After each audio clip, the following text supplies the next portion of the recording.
the date.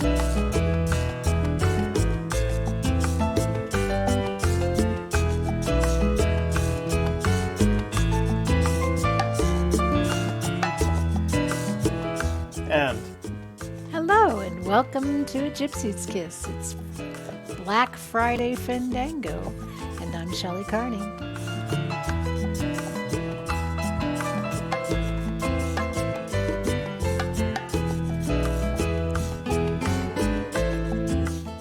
And it is Black Friday, so I'm wearing black because it's Black Friday. Oh, I got my black headset on. And you have your black headset on. Hey, thanks for joining us tonight. We had a lot to do. We got some emails to read. We got some gifts to talk about. We're not giving away gifts tonight, but we are going to talk about them. We have some text messages. If you want to get in on the text message thing, send one right now to area code 202-815-1171, or you can call that number right now. Leave a voicemail. We'd be happy to listen to that as well.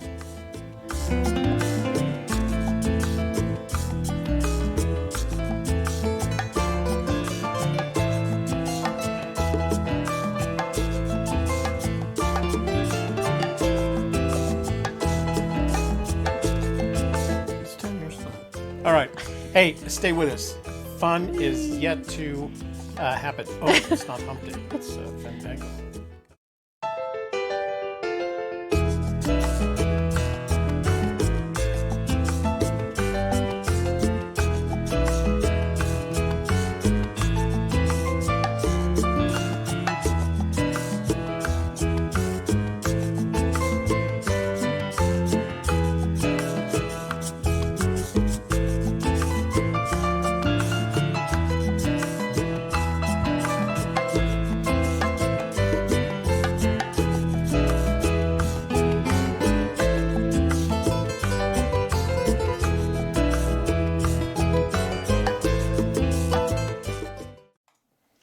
Hi there, Miss Shelley. You doing okay?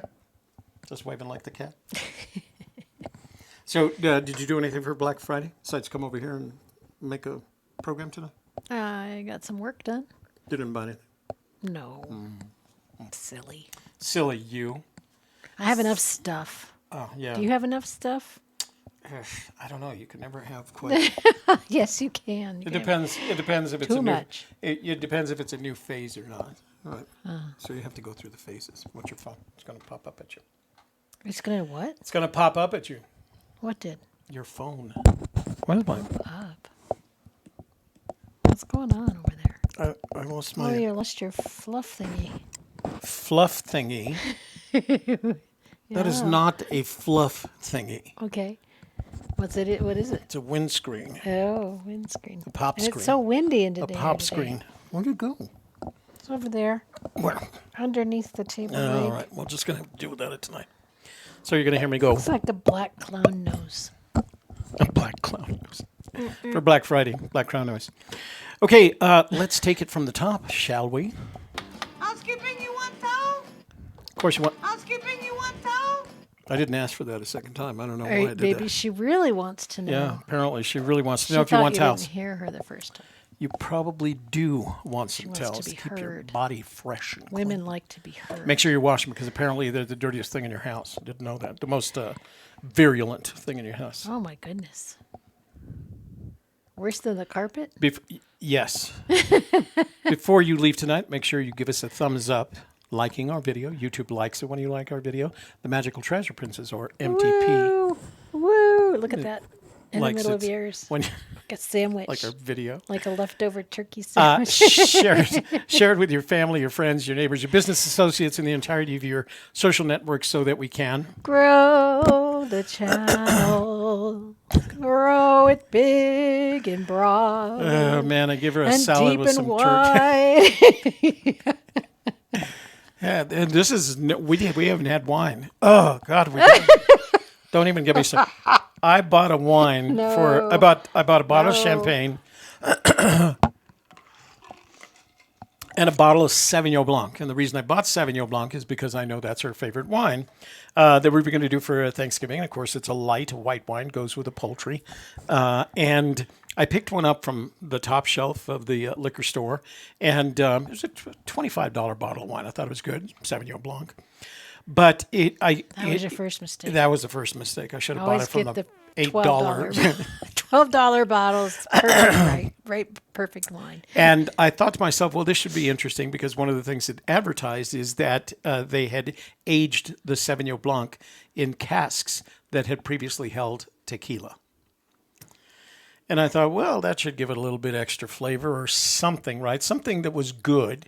Because you would think that somebody who came up with that idea would say to themselves, not only is this a good idea, but then we're going to do it, and then we're going to do some market testing with it just to see what people's response are.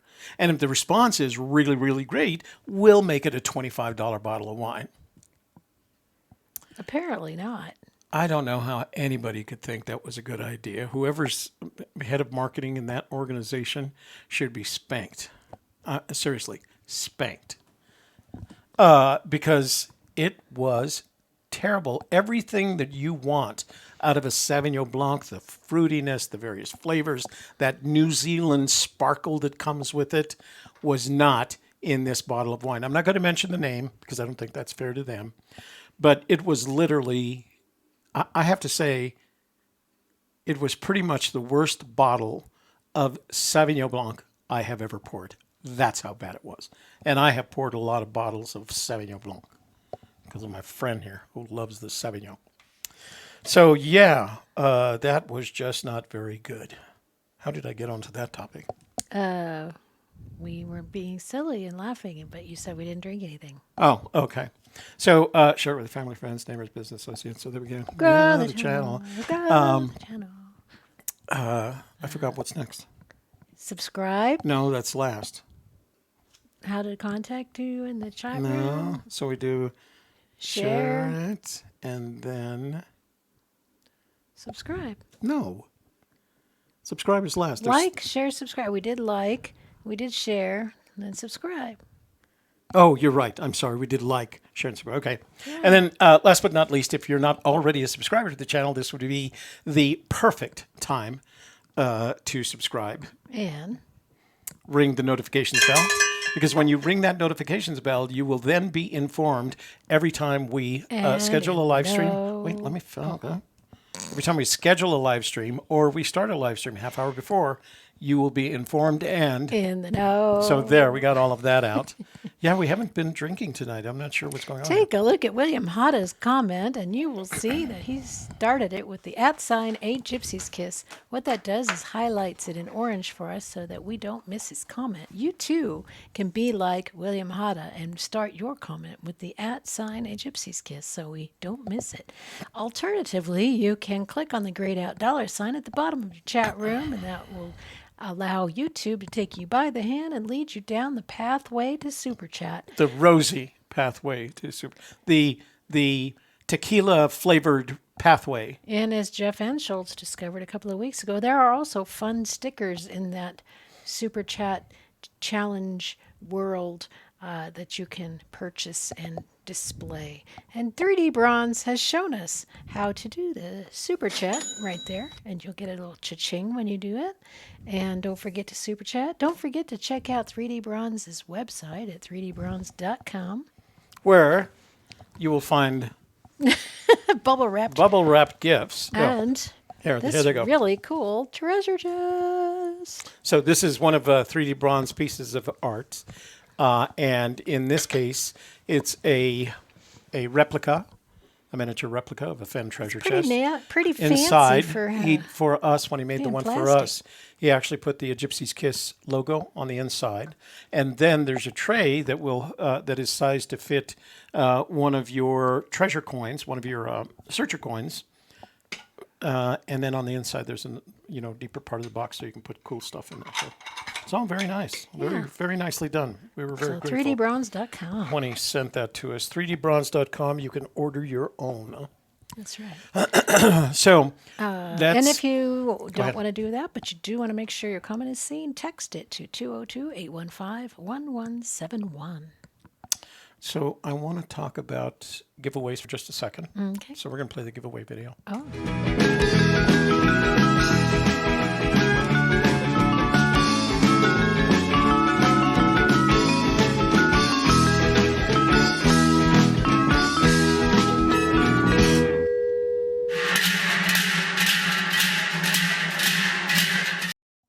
mostly because I just want to play the butt drums. Butt drum. Okay, so our last winner, the winner of this week's contest from last Wednesday was Sarah G.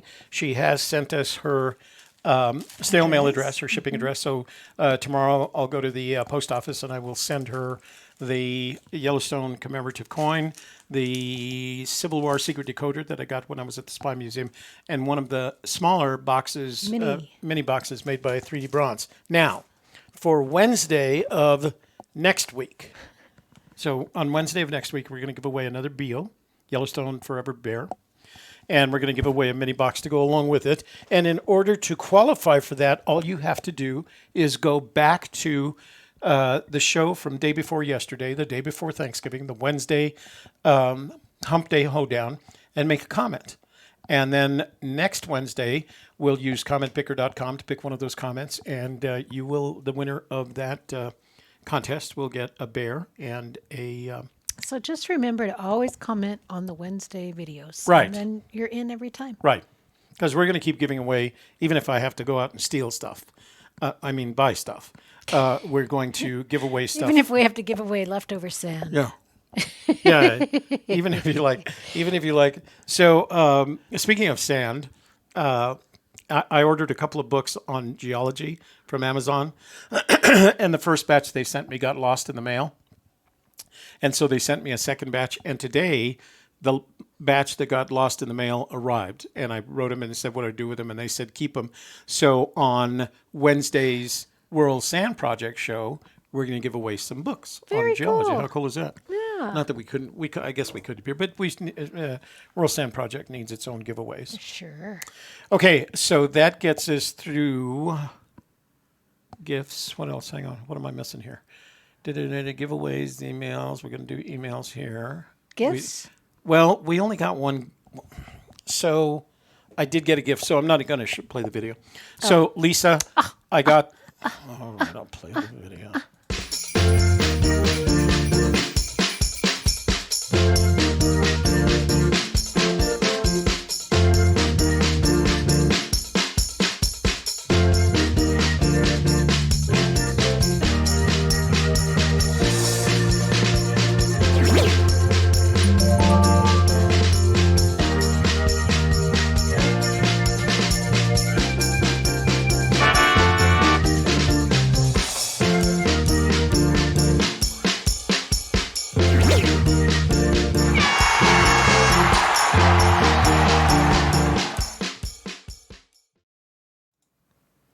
So, Gerald Vacker, I do want you to know that we got your sand from Texas. And Lisa, the micrometer stage arrived, the single direction micrometer stage arrived today. So thank you very much for that. Lisa is one of the members in members of our vault. And she had this thing. This is a micrometer stage so you can move stuff around on the bottom, on the stage of the microscope without pushing it around with your fat little fingers. And she had one laying around. So she sent it to me. And I thought that was very kind of her. Yeah. So thank you for that. So yeah, that was kind of, I had some gifts. It was a gift. Okay, Sue, let me see. You want to go read some emails? Sure. Do you want me to play the silly question?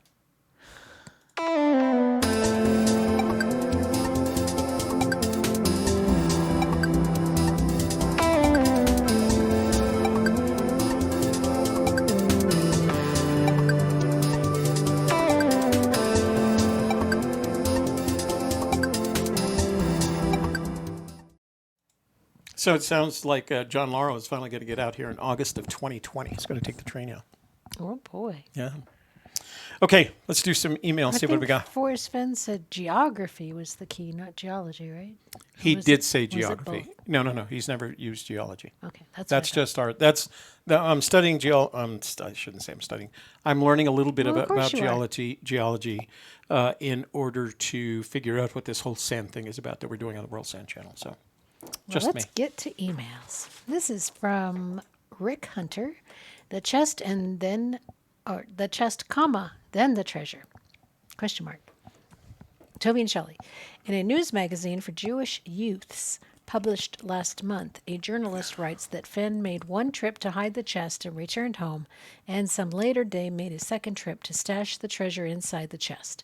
I wonder how she came upon this information because I've never heard it before. Did Fenn tell her this in an interview? What do you think? And then he sent us a link Yeah, to let me open the up that. article. Let me open up that link, see what it says. Mishpacha. Pasha. Pasha. It looks like Pacha, but it's Mishpasha. Mishpasha. Fenn's Treasure. It's a junior feature, so it's written for juniors by Civi Secula. In 1939, when Forrest Fenn was 9 years old, he found his first treasure. It was a small arrowhead.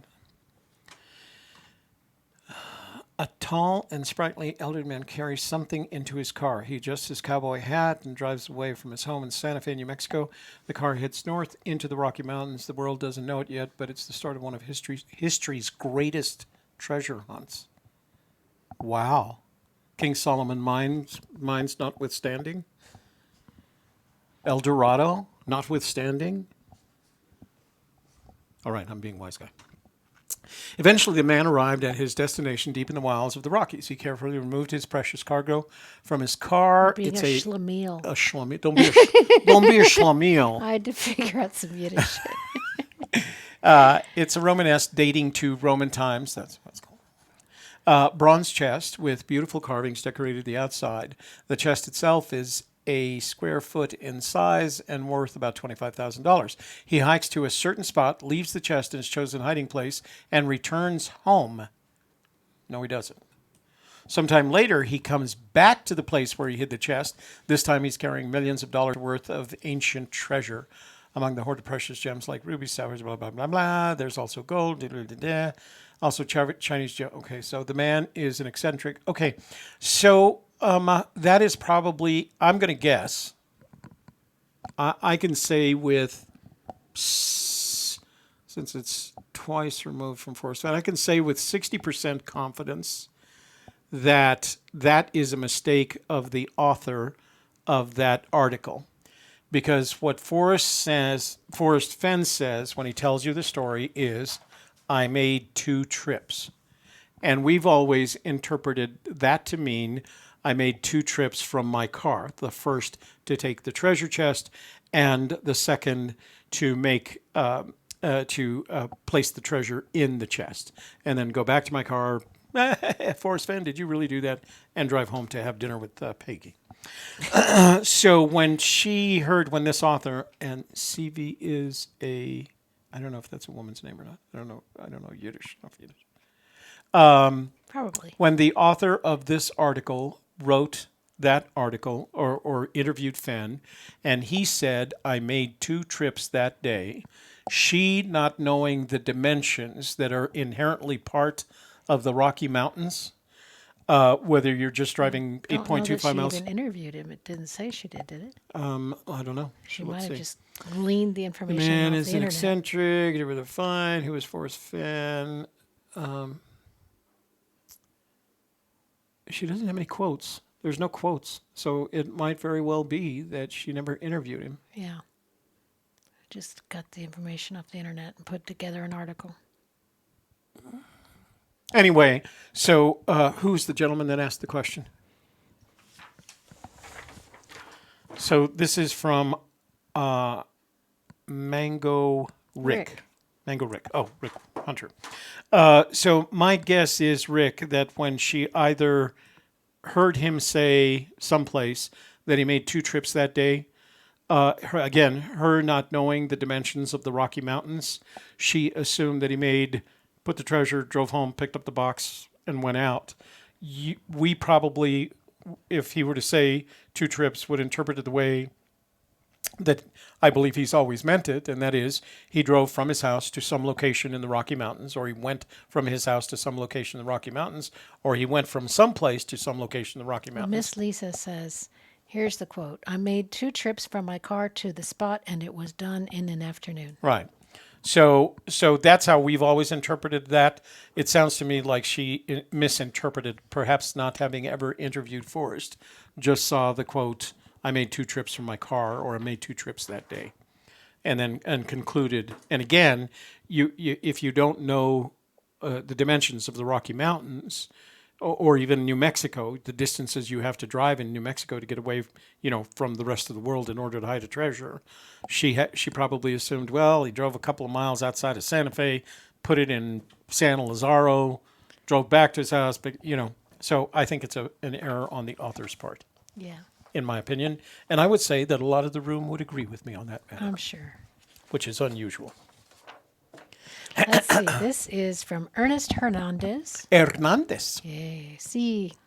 And it's titled Endoscope. Hello, Toby. Did you make your endoscope camera on a selfie stick? I didn't see it on any of your recent shows. Just wondering. Your lovely accountability partner, Is that what he wrote? Ernesto. No, Ernesto. I just made the last part. Yeah. So I didn't have one, so I actually borrowed my doctor's endoscope. This is the one that he uses when he does his... No, I'm just kidding. Okay, so this is my endoscope, and let me tell you more about it. So Ernesto, I'm going to show you some pictures.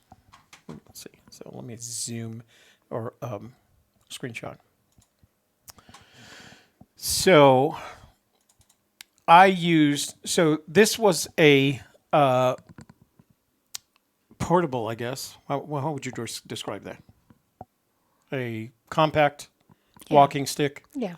That I bought at was that Petroglyphs? Yeah. That we at the bought. gift shop. Mm-hmm. So I bought one for myself and I bought one for Shelley, and they were in the gift shop. They're very sturdy. They're made of wood, but they have these long screw-in connections. But it's nice because it's compact. You don't need it. Now I've kind of spoiled it by, adding the endoscope to it. But I thought I needed something to try out, so I started with that. Don't fight me. Don't fight me. And I will beat you with a stick. or I will beat you with a a... stick. Oh, you are a stick. And so what I did, at first I had used the nylon wire tie wraps on it. That's the endoscope itself. That's the camera and the LEDs. And I found out that it was because of this rubber tip on here was slightly out of balance. So I put a rubber band underneath, and then I put one on top. And that seemed to work really, really well. And then, as I just moved it, that's what it looks like right there. So it's nice and even. The camera and the camera lens and the lights, the LED lights, the miniature LED lights, it's beautifully designed. I mean, I'm telling you, this thing was only $19, and to me, it was a couple $100 worth of technology, are just taller than the tip. Now, I'm not sure that they're close enough right now that if I wanted to go walking in some softer dirt that I wouldn't have to change it out. But I needed something to see if it actually could work. And then I used nylon wire tie wraps to kind of tie wrap it up through the top of the... Should put a magnet on there, too. Then you'd have a redneck metal detector. Redneck metal detector. Who called it that? That's a good idea. So this device here that you're seeing the picture of is right there. Okay, right there. And that's only to control the intensity, the luminosity of the light, the LED lights that surround the camera. And then that's connected to this device here. And this device here, that thing right there, and I put that on with a rubber band as well. That actually does two things. Number one, it's a battery for the camera and the light, and it's a wireless connection point. So once it's connected, once you have like that, and you connect the light to the camera like that, so it plugs in right there. The button turns on. The blue light tells you that it's emitting a wireless signal, and the green light tells you that it's made connections with your phone. Now, you do have to, let me see, you do have to download a piece of software called InScam from the company. It's just an app. It runs on iOS or, who are the other guys? Android. You'd think I'd remember that. You download it. Then you open up your settings, go to wireless, and you find the camera. The camera has the InScam camera, has a name. You enter the passcode, which is 1234567 8. Original, eh? And the next thing, and then you go back to the camera and it's there. And what I did was, so I've made some other movies, but I didn't want to bore you guys with all these movies. So one of our, Lisa actually in our member vault said she had tried it out and that she said that the focus was very short. The light was very short and focused. And honestly, I didn't have that experience. It puts out a lot of light. And this is a video. I took a dry leaf out of my driveway and I just threw it on my garage floor. So this is a dry leaf. And I start from about 2 feet away and it's in focus and lit. And I can get closer and closer and it gets progressively more in focus. So I didn't. So the garage was only lit by my shop light. It wasn't lit by the garage light. So what I'm going to do this weekend is I'll go and take it out into the field because I was going to go up to the upper Rio Grande to collect some sand if it's not too bad. And I'll try it there. The other nice thing about this particular device is that the camera and LED lights are waterproof. So you could actually stick it in some water and do some searching along with it. So that's what I put together. It was very convenient. And it works very nicely. And the endoscope, as they call it, is only $19. I bought it on eBay. So just look up wireless, and you can hold your phone. So you could have someone, and the range is like 30 feet. So you could have someone poking around in your snake nest or wherever, and you could be standing over in someplace safe, So I could have Shelley looking around, poking around. Is there any snakes? And I could be standing like 10 feet away, seeing if there's any snakes. Other way around. So that's what's cool about it is no wires, just totally wireless. How cool is that? Okay. Kevin, so if you end up poking a bear, I can run off. What's up? Oh, he's telling us our crawl is incorrect. Okay, read an email. Let me fix that. 229th Let me fix that. Of November. Let me fix that. Thank you, Kevin. We'll fix it right now. Go ahead and read the next email while I'm doing this. Scrolling Friday. Oh, wow. This is from Glenn Golomsky. So what is today, the 29th? The title is FF. Hi, folks. Has Forrest ever confirmed / said that there are clues or hints in the scrapbooks or any other book other than The Thrill of the Chase? Glenn from Oregon. Okay, so, God, he said so many things. To the best of my knowledge, he has never indicated that there are any hints or clues in the scrapbooks. I'm pretty confident of that. Nor do I believe it. I do not believe there are people that do, but I do not believe there are hints in the scrapbook, hints or clues in the scrapbooks. I think that he's just memorializing his memories. When it comes to the books, it's not quite as clear. He started out by saying the clues are in the book because the poem is in the book. And then afterwards he added a caveat, and the caveat was there's a couple of hints, and referring to The Thrill of the Chase. There's a couple of hints, and there's a couple of aberrations around the edge. Then, in a later event, he said something like, and you're going to have to correct me on this, there might be some hints sprinkled around the book. Well, that's in the book. In Golden Moor, page 133, it says, there are also other subtle clues sprinkled in the stories. Right. So when he wrote that, because he hadn't written any other books at that point. Right. So that was The Thrill of the Chase, and he uses the phrase subtle clues. And after the book was published, he was constantly making the distinction between clues, which he claimed were in the poem, and hints, which were things that would help you with the clues, but not in the poem. So, that is in the context of The Thrill of the Chase.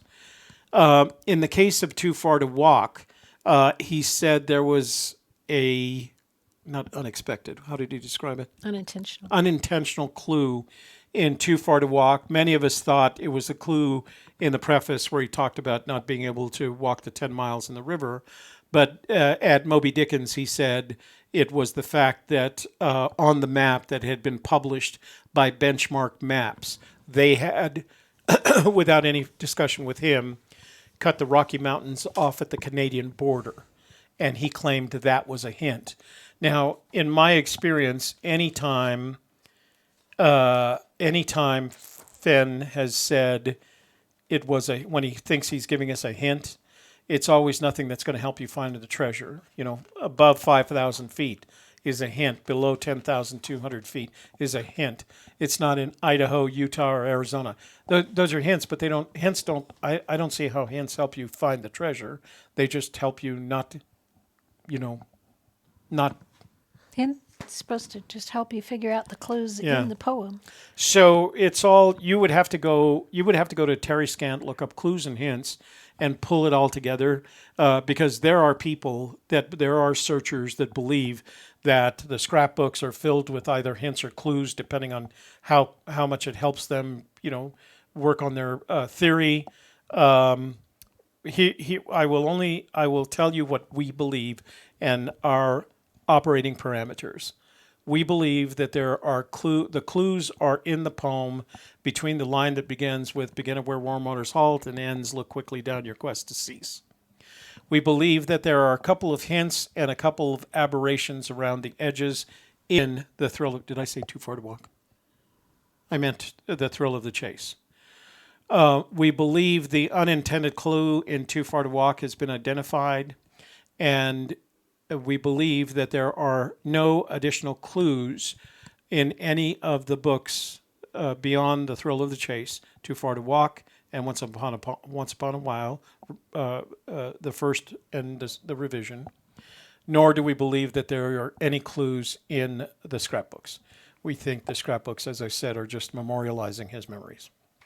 So that, of course, is our opinion.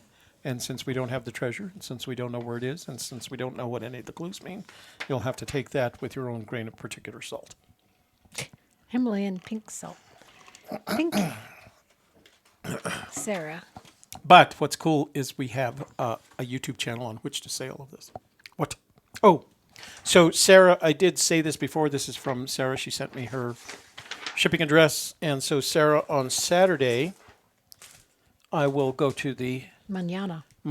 I will go to the USPS and ship off your Civil War secret decoder, your silver Yellowstone National Park commemorative coin, and your miniature Fenn treasure chest as produced by 3D Bronze at 3dbronze.com.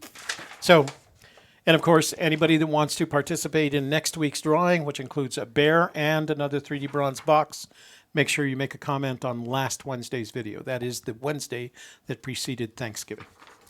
Okay. This one's our last email for the day. This is a deeper discussion from Brenda. Hello, Toby and Shelley. I enjoy your shows and the conversation in the chat room. However, I want to get into a deeper discussion. I'm new to the search and would like to connect with other searchers to talk over the Thrill of the Chase book and the poem to get other perspectives. My family and friends are not interested in talking more about it, and I'm feeling frustrated. I would also like tailored advice on creating a search solution. I want to create more than one theory if possible, but that is difficult without hearing other ideas and opinions, because I don't know what I don't know, and I can't seem to imagine what lies outside my known universe. The forums don't interest me. I've seen too many egos gone wild in the forums and very little support or information. I need real people with real help and ideas. What would you suggest? Brenda from Oklahoma. Well, Brenda, I would first suggest that you come and work for our marketing department. Is this a real person? It's Brenda. Okay. What do you think? Google just makes stuff up?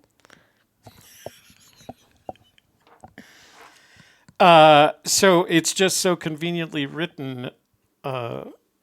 It's like she wants to get on her good side, maybe? I don't know. Maybe I'm just being too suspicious. Do you not understand the question? No, I do understand the question. Matter of fact, I understand the question so well, I'm going to let you answer it.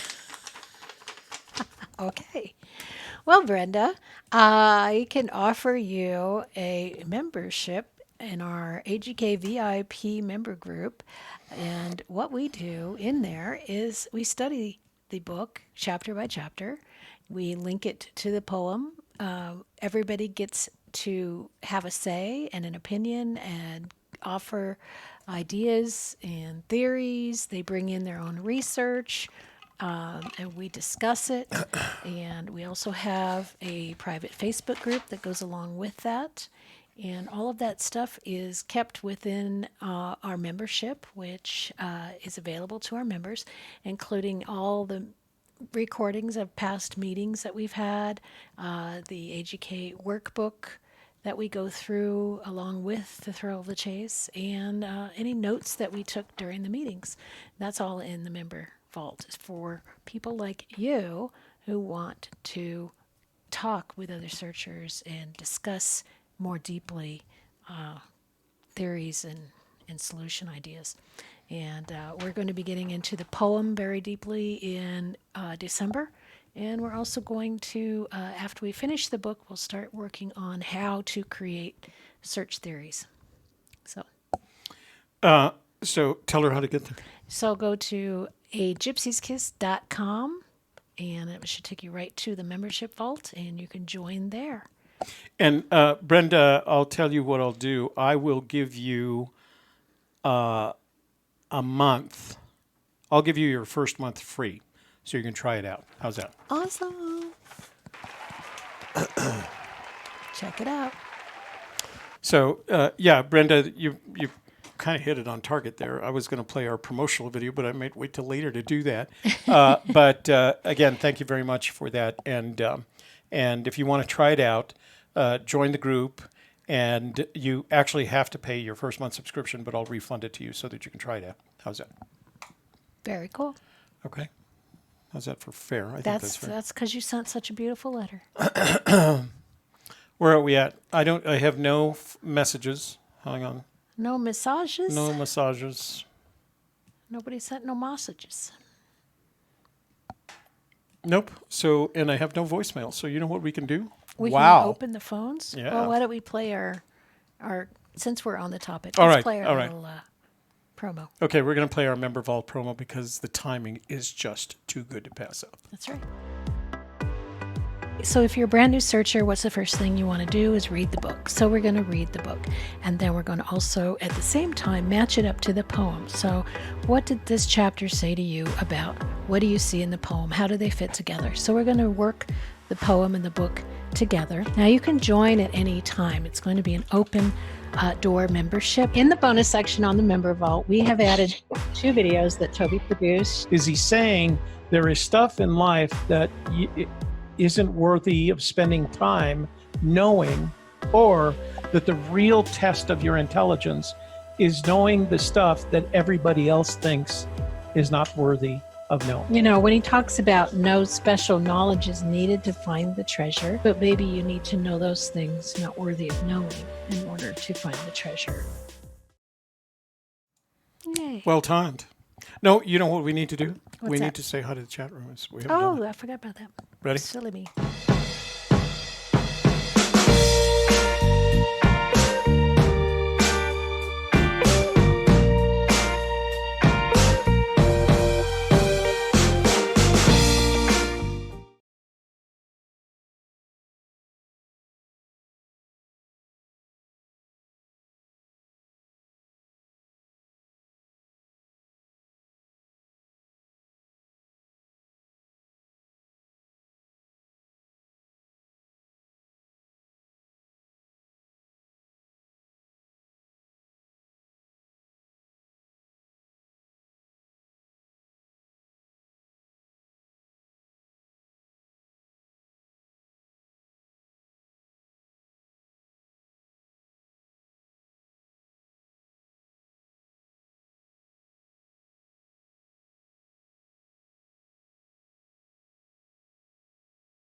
Oh, you know what?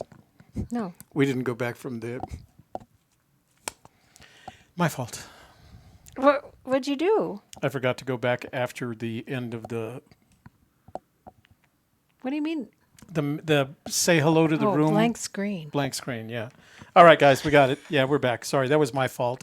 We just thought we'd do a So- podcast tonight. So I was so involved in watching the screen, looking for questions, that I forgot to switch back from the what you call it. Thank you I was looking over here. for the 5 people. Good thing that we have Kevin to text us and let us know what's Well, going on. we got 3 text messages here saying it. So thanks, guys, for All right. We have Because I Can. watching our 6. Yeah. Future Millionaire. The chest is 99% New Mexico. Well, that certainly is some people's opinion. Can't argue with that, can we? I wouldn't. Okie Tarman. Jim Siri. K-Pro sent... Oh, Jim just sent a gift to K-Pro's son. Oh, how nice. Yeah, he's nice. He's very generous. Baba Ganoush. Baba Ganoush. The dude abides. Baba Ganoush. I love Baba Ganoush. Isn't that at the eggplant dish, right? I think so. Yeah. Yeah. Ooh. Looks like Okay, I've got a question from Miss Lisa. Yeah. She's just confirming. He said that Right. in an interview I made to I already read that. Oh, okay. Thank you. We got Dave Hedlum. That's Dan's Copper dad. Dan's dad. Oscar Rodriguez. I just got an email for some. Rodriguez. What? Oscar Rodriguez. Rodriguez. Oh, Rodriguez. No, it is not Rodriguez. Oscar is the one that sent us the sand from San Clemente last week. I knew you'd correct me, though. Yeah. I said it like that. I just got a... Rodriguez. Christy says...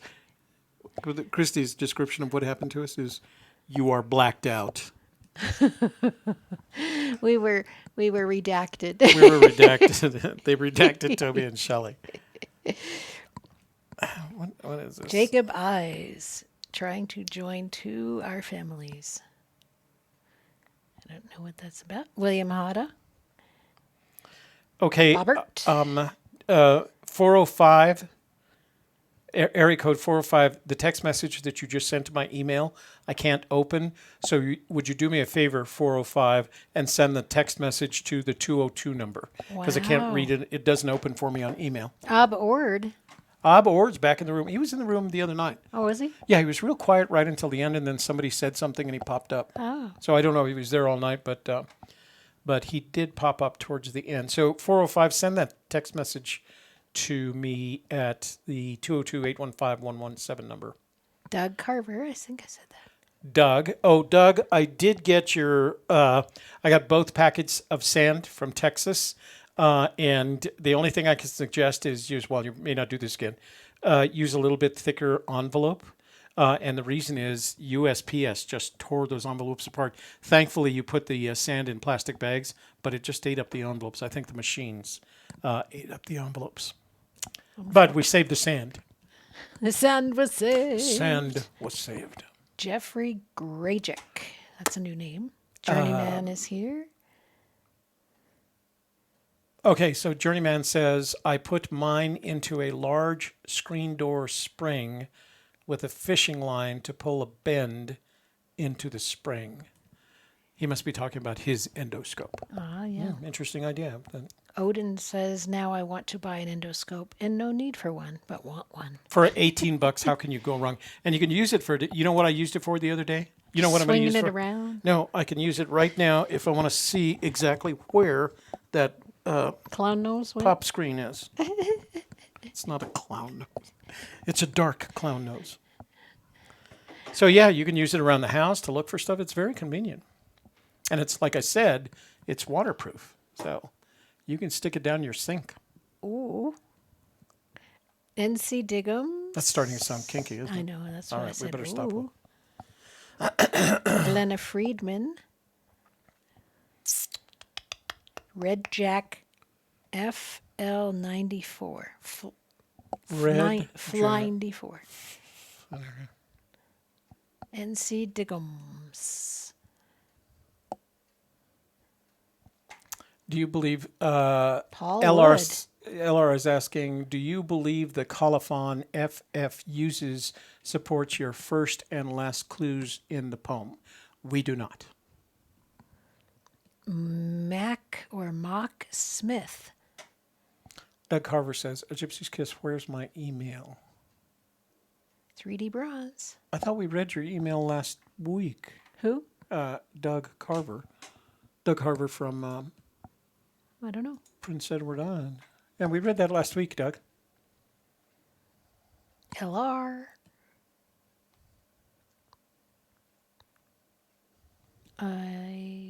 Christian Turner. How many members are in the VIP group now? We have probably about 15, I think. What? We have what? How many members are in the VIP group? Yeah, I think around about 15. So Shelley is quoting WKRP's Les Nessman. Chai Rodriguez. Chai Rodriguez. Oh, is that what you were doing when you said Les Rodriguez? Nessman, yeah. Rodriguez. I just saw Kevin when Shelley and Kevin were over for Thanksgiving dinner yesterday, and Kevin played the WKRP clip from the dropping of the turkeys. Oh, that humanity. was so funny. Oh my God. Let's see what's going on with Jacob here. Text target. Shatsky 9 Treasure Hunter. Don't do anything silly, Jacob. Who the hell is Frosty? Frosty is the guy who worked at the Totem Cafe, but he was the owner, I think. Somebody said he was the owner because they looked it up. They said he was the owner. Okay, Dan Stagg is saying, I worked at the letter canceling machine at the post office. Any object in a plain envelope gets pulverized. Let me go get them because it didn't get them quite pulverized, but it did some damage. Steve is here. Just Steve. Just call him Steve. You have the con, Uhuru. Uru. I'm not Uru.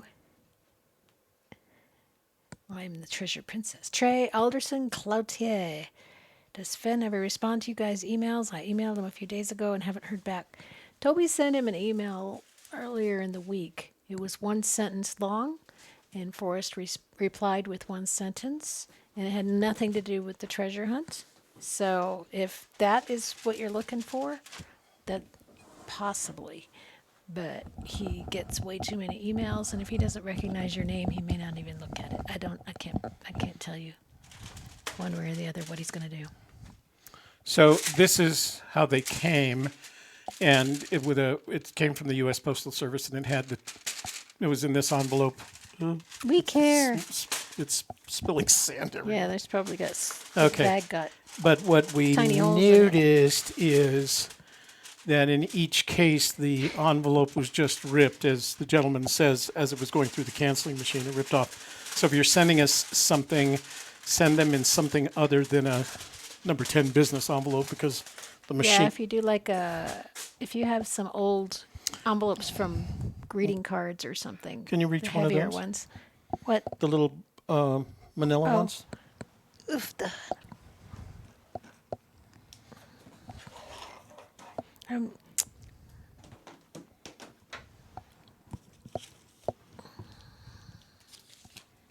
So this size right here, and if you want to, I'll even send you one if you're sending a sand. But it's about the right size, and it has the padding on the inside. So it was like 39 cents at Walmart. So that would be perfect. But we got, oh, sorry. I want to put it back. Anyway, Trey Alderson Cloutier. Yes. Once in a great while, Forrest Fenn does respond to in the email. Boop, boop, boop. Shit. He actually responded to one of my emails That's last. what I told them. Oh, they did? Yeah. Yeah. Dan Stagg, best to use boxes. Well, yeah, or the padded envelope works too. Okay. That it? That's it for that. All right. So we're through the room. We're through emails. Still don't have any text messages. There is that text message. Weird. Well, not weird, but email that I got that I can't read. So I think it was 402. If you want me to see the text message, just Of course, send we it. got a text message from the- Kevin that to- said, "Hey, Hey, your screen is black." we blacked out on Black Friday, brothers and sisters. There you go. That's what Okay, happened. so let's do this.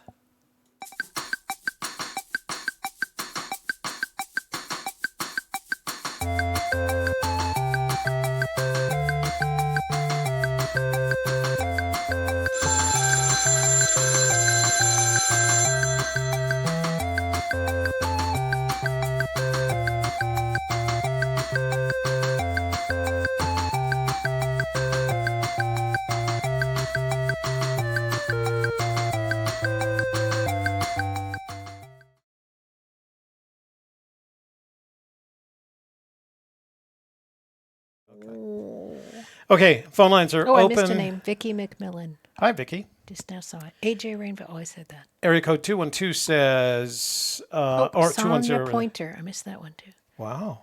I don't know how I missed those. Area code 210 says, last word of clue halt, omega. Last word of last clue cease, omega. Dan Gelati. Good night. So the question, of course, 210 is, explain to me, Lucy, how Spain. that Got some gets you Spain in to closer do. to the treasure. That's all I need to know, because I don't know how it gets you close to the treasure. Remember that if you decide to send a text message, please include at least your first name and the location from which you are sending the message so that we can greet you correctly. Phone lines are open, 202-815-1171. Call us and let's chat. If you have a question, we'll answer the question. Whether or not Yeah. we'll answer. We'll answer something. We'll answer something, yeah. Yes, no, maybe Lily says, so. future millionaires sign up for the member vault. Oh, thank you. Holly put our member vault in there. All That's very right. nice. You know what that means? What does that mean? That means if future millionaire signs up, she gets a special gift. Oh, good one. Yeah. Wow.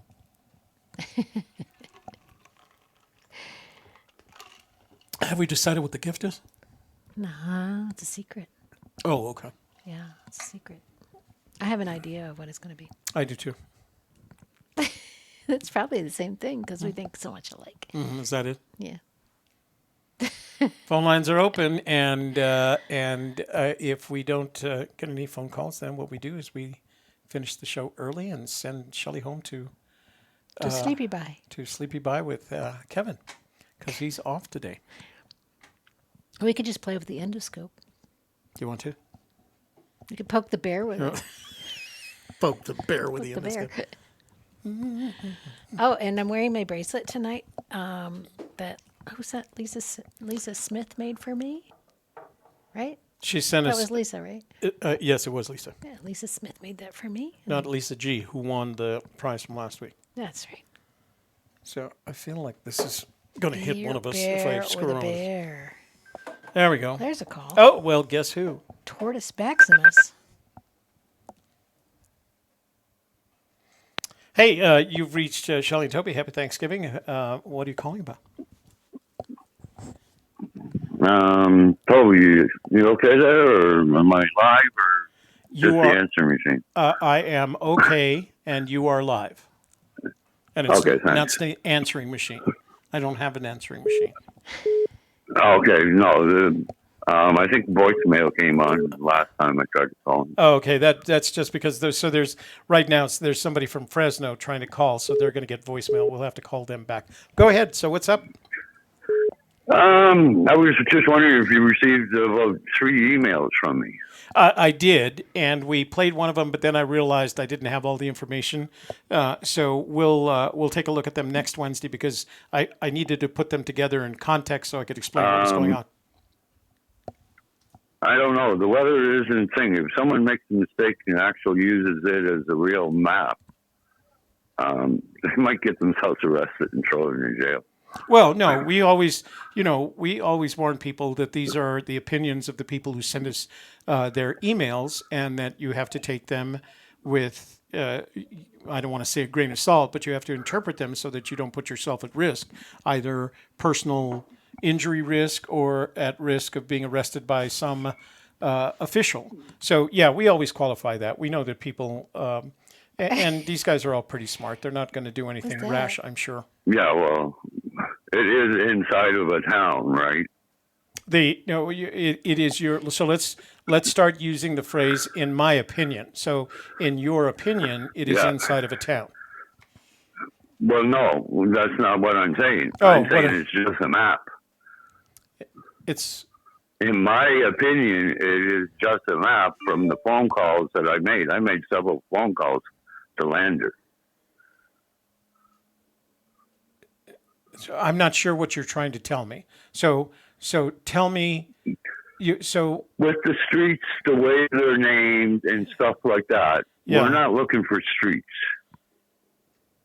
You know, the poem is not implicating streets, but Yeah. for some reason, chaos is throwing this out there with me using my 369 yeah. that the streets work out to be the map. So let me see if I understand this correctly. You're saying and this is again in your opinion, you're saying that the streets of Lander, Wyoming, are some kind of map. Is that am I interpreting that correctly? Yeah, with buildings. Oh, interesting. So tell us, how much can you tell us about what on this matter? How much can you tell us to substantiate your claim? Everything if you want, as long as everyone understands. It's only my opinion that it's just a map, and if you go searching there, there's not the room, there's no 500 feet, there's no 200 feet available for property for the salt, period. So based on that conclusion that you've come to, and you don't have to tell me exactly, is the treasure residing inside the city of Lander someplace? Is that what you're saying? Or just that the city of Lander is a map to the treasure? It is like Fenn used his connection somehow and turned it into a map, but just so he could figure out his own salt. Okay, so so let's just talk about the treasure chest, the bronze box, 10 by 10 by 5, filmed. Where, and you don't have to be precise, where do you believe that box is hidden or is placed? Roughly, Okay, it roughly. is placed on a hill, view of mountains, and if the log or sitting place of his is still there or not, it all depends on his hint of wind. But so again, let me just clarify. You are not of the opinion that the treasure chest is inside the city limits of Lander, Wyoming. You're just saying that the streets inside the city limits of Lander, Wyoming somehow can be overlaid as a map to the treasure. Yeah, if you expand the distances out to fit reality. Right. Because the whole thing is just barely over a mile. That's easily to be walked. Yeah. Yeah.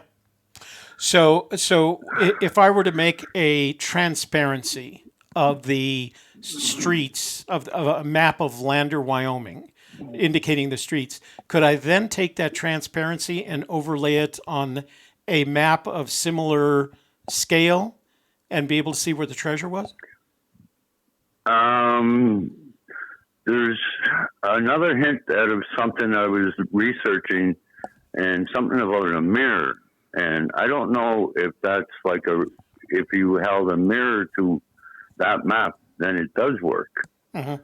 So I know in our conversations in the past, you've mentioned, of course, that you're at the far outer reaches of Canada, there in Prince Edward Island, and that you don't ever expect to actually come and look for the treasure. Now that you have this indication that you may know where the treasure is, are you going to change your plans? What are you going to do about it? Oh, it would be at least 6 years. 6 years before you can actually come and look? I could ever put boots on the ground. Oh. So how about how? I would have to. just let me finish it off, and then you can ask more questions. Okay. I'm not 65 for another 5 years, and I would have to have at least a year's worth of funds from the Canadian government to ever even think about making that kind of trip down to the States, because it's going to be a few $1,000s just so you would show up. Yeah. All right. So and I'm hoping that one of you actually find it, so I can just push this on and go back to one of my hunts here in Canada. that are much closer to where you are in Prince Edward Right. Island. I'm not. I don't want to go back to Blackbeard's treasures. They're Yeah. bigger anyways. Right. So I'm always hesitant to suggest getting a partner, but maybe in this case it might work out for you. No, I don't want nothing like that. All right. Well, No, then if someone uses my information and solves it and wants to be slightly generous by giving me like a token type of thing, like, oh, here's a little piece from the treasure, enjoy. That would be the most I would ever expect. well, but at the same time, it sounds to me like you've shared as much as you're going to share about your theory, so it would just be coincidence that somebody would find, No, I'm willing to give it all away. I don't care. Just when do you want to do it? Well, I Because don't. there's math involved Yeah. and all kinds of things. There's like about 2 to 3 hour show Yeah, to that's, actually understand how I Yeah. came up with it and actually believe it. well, not everybody's going to be interested. So here's what we will do, and I think we talked about this the last time. So here's what I will do. If anybody is interested in listening to Doug's theory regarding the lander transparency overlay of finding of the treasure, and would like to, it sounds to me like he's not necessarily interested in a formal partnership, just a little trinket bead. What do they call it? Throw a bone my way. Throw a little gold bone Yeah. his way afterwards. So if anybody's interested in having this conversation with Doug, and there's no requirement for a partnership or anything, he just wants to share his theory with you, so that you might find the treasure, send an email to a gypsy's kiss at gmail.com and make the subject line Doug Carver, DougCarver, and I will forward your email to Doug so that he can get in touch with you. Okay? Oh, you don't even have to do that, Toby. I already gave you the exact directions on how to open up Google Maps and find it yourself. Well, yeah, but I'm not doing that. Right. So there might be somebody Well, else. what's the difference? You're going to be sending my email off anyways, or thing, or you can just send the instructions off to them and forget about it. No, I want them to have the conversation with you so that it becomes a personal matter. I don't want them talking. Okay, well, I don't want them. basically friended. I don't want them looking at an email and not realizing there's somebody behind all this work. That's you, and I think you're entitled to having the conversation with any individual who is interested in incorporating your theory into their treasure hunt. Yeah, well, all I know is if you take First Street right off of Main, right down to the end there, there's a small trail. It starts there, and Canyon Road's right there. You can figure it out from there. First Street in where? In Lander, So right off of Main. So, did you just not tell me that the treasure is not in Lander? No, but there's a great big mural of a mountain range right there on the Kids Museum that shows you basically what you're supposed to be looking for one of your final scenes. All right. So this is the point that I'm trying to make. That this is not going to happen. Okay.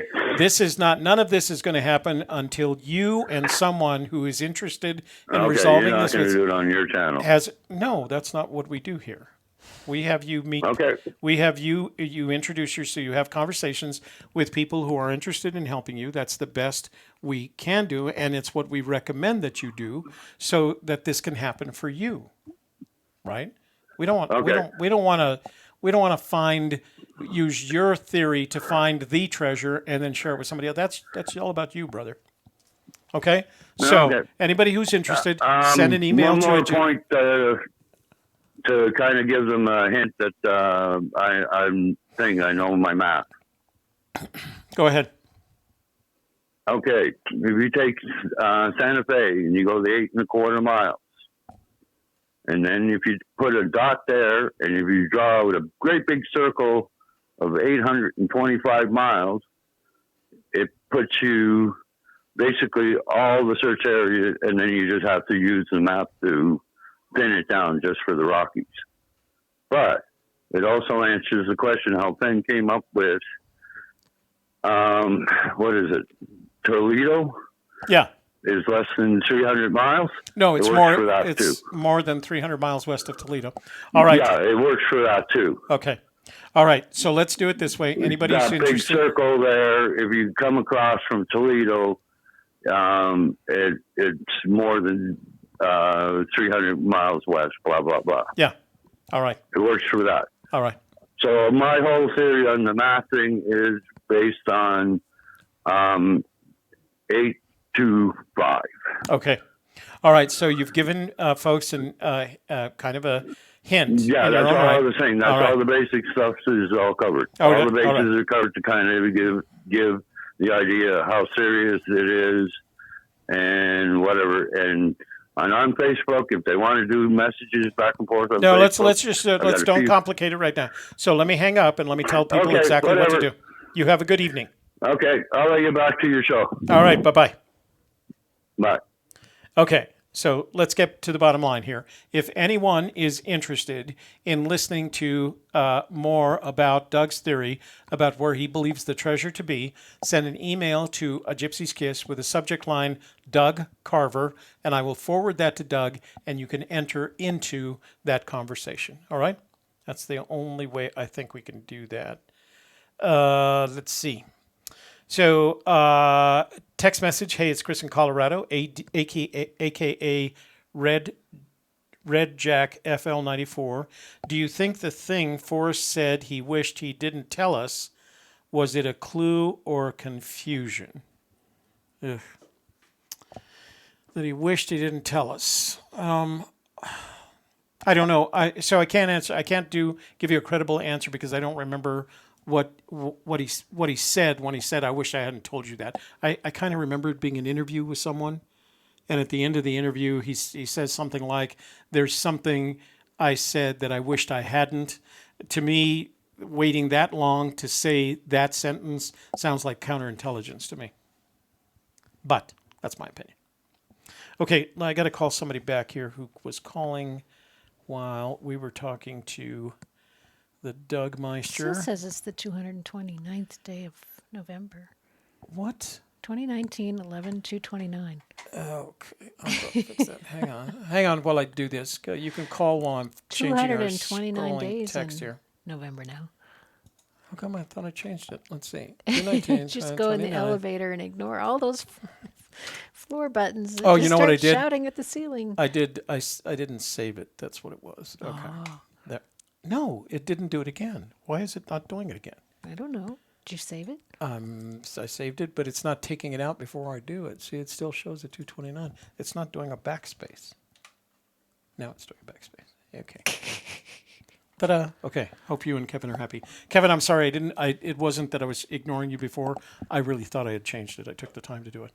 Okay. 559. We're going to call you back. Let's see what's going on there. Oh, he might have left a voicemail. Wayne Ross, I thought he meant the Pinyon Pine too, but I think Toby was right with the interview. Hang on. Yeah, the Future Millionaire channel, it's mine. My name is Amarjit, and I just looking at your program. So I'm interested, and let me know, please, how can I join it? Thank you,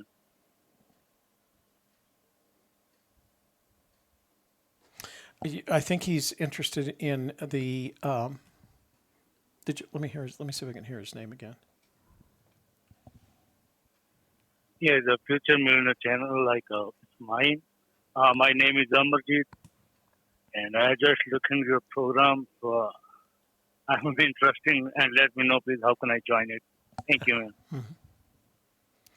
So if you're Fresno, area code 559. If you're just part of the program, you know that you can watch the program live.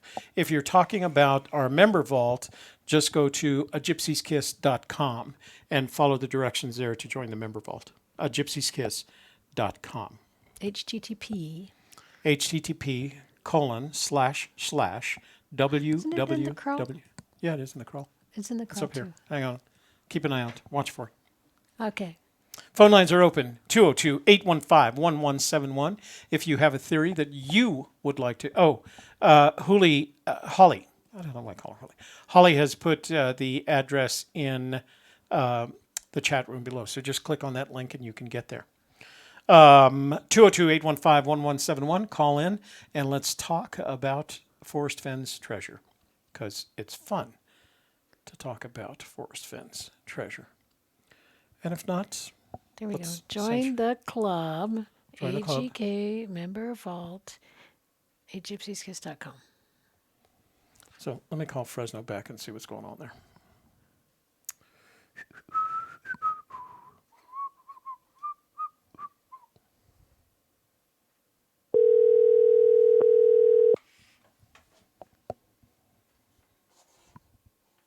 Hello.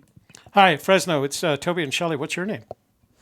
Yes, sir. My name is Amarjeet. So I'm just looking at your program from the YouTube. So actually, I am the new cause I was just for 100 times I was study that poem of the Fenn Treasure.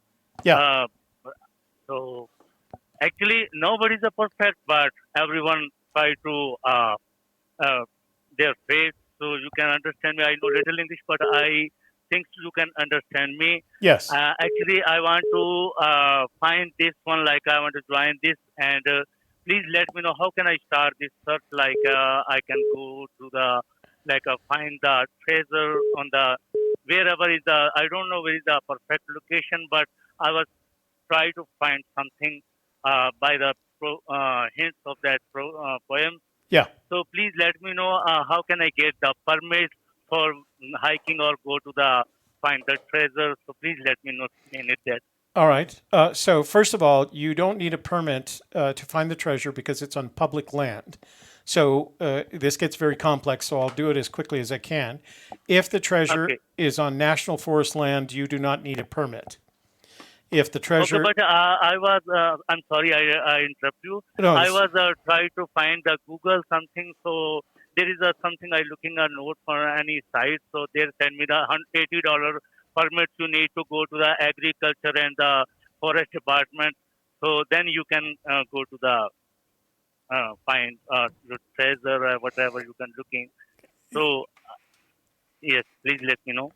So the only time you need a permit is if you are looking for treasure on land that is not public land. So tribal land, private land, National Park Service land, those are all lands that are administered and require permits. National forest land does not require a permit. Okay, so you mean when I go there, I don't need the permit for the hiking and something, or I need to permit for the hiking too? No, you don't need a permit. So again, if you go to certain lands, tribal land, you don't want to be looking here. Let me do it this way. You do not want to look for treasure on tribal land or on private land. Private land and the tribal land, you mean the native tribe? That's correct. Method?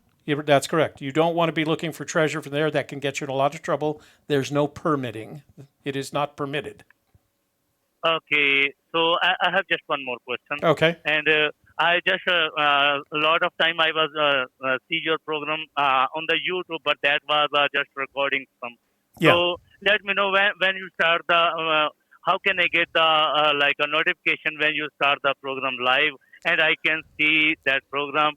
And one is more question that if someone finds that treasure, I'm surely perfect this cause that is not is a private land and that is not is a native cause if he hides the treasure and he's create that poem and this adventure, so there is anyone can be go there and find that. That- someone finds that, so what he need to do that? Like go to the like a department, or need to I need to where I need to tell. So I found it, or someone found it. So what he need to do after that? Well, I just yeah. So let me see if I can answer all those questions. Number one, we are on Wednesday nights and Friday nights at 7 p.m. Mountain Standard Time on this channel. standard time means like central time. No. Mountain Standard Time. Mountain Time. So we start at 7 o'clock our time. Okay. You're in Fresno, so it would be 6 sir. o'clock your time. Okay, sir. Thank you. Okay. 6 o'clock. And the best way to Okay. do that, let me explain. So what you want to do is you want to subscribe to the channel. Subscribe, and then when this box opens, there's a notifications bell. Just click on the notifications bell, and that way every time we start one of our live streams, you will be immediately informed and In the know. in the know. Now, let's go back to I the was other question. already subscribed. I have already subscribed it. I have already subscribed All to right. your channel and get the notification for the Great. all notification. Yeah. So I'm very interested in the program. I'm listening to talk the peoples and you, and I looking the chats. So today is the Thanksgiving Day or Friday, Good Friday. Actually, I'm Asian Indian. I don't know the here is the events and the which events you like for the American. I'm just right now in the citizen, U.S. citizen, but I'm Asian Indian. Actually, I'm very interested to listen to your program because I learn it every time. So a lot of things from you. So just last my question is left. So if someone finds that, so he need to know tell him back to the you and or the friend Forrest Fenn on how he can keep that treasure or what he need to do that. All right, listen very carefully. So I made a video. We have made a video. It's almost 2 years ago that explains what you do if you find the treasure. But I'll summarize it for you first. If you find the treasure, you take it and you put it in a safe deposit box. You don't tell anybody. No need to tell anybody, right? Well, let me finish. Let me finish. As soon as it's safe, you send an email to Forrest Fenn. His address is forrestfenn@gmail.com. And Forrest Fenn at Gmail. Okay. Right, forrestfenn@gmail.com. And you email him a picture of the treasure. Okay. And you tell him where it was found. Where you found Okay. that it was found. Not where it was found, but that it was found. He will take care of announcing it to the media. He'll do that for you. Okay, thank you, sir. I'm going really to appreciate wait. I'm not done yet. I'm going to strongly recommend you maintain your anonymity. That you do not let the world know you have found this treasure. Say again, please. Sorry, I didn't understand what you said. All right. So when you find the treasure, you send an email to Forrest Fenn, and you tell him, and then you don't tell anybody else. You maintain anonymity. Okay. And then you contact an attorney. Think of it this way. If you had just won a lottery in California, what would you do? I don't know about that. You would contact an attorney. You contact an attorney. Like an attorney? An attorney. Contact an attorney. You're going to need an attorney. Okay. When I find that treasure, or I suppose I get win the lottery, so I need to get the first attorney, and then I need to do after them, right? Yeah. Well, I'll tell you what. You have my phone number. When you find the treasure, call me, and I'll tell you exactly what to do. Okay. Thank you. Really appreciate, sir. My pleasure. Really appreciate.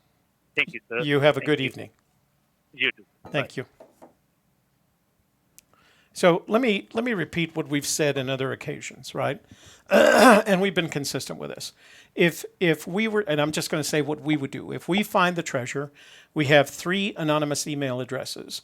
We would inform the media with photographs of the treasure.